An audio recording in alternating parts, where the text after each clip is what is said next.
บายดีพี่น้อง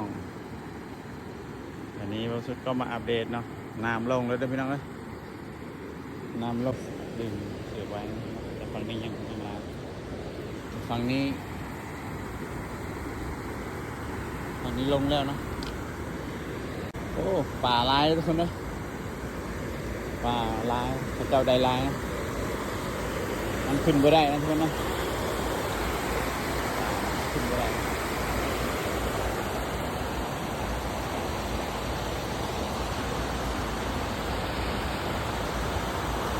บรรยากาศแน่นเศร้าเสียกรมกามน้ำมันลงแล้วทุกคนนะเศษขี้เหงื่อขยะเพิ่นเอาทิ้งหมดแล้วเนาะเพิ่นจะได้มีการก่อสร้างถ้าแดดนี่ก็ก่อสร้างอะไรนะครับนะซ้อนป่าขึ้นลายนะครับนะ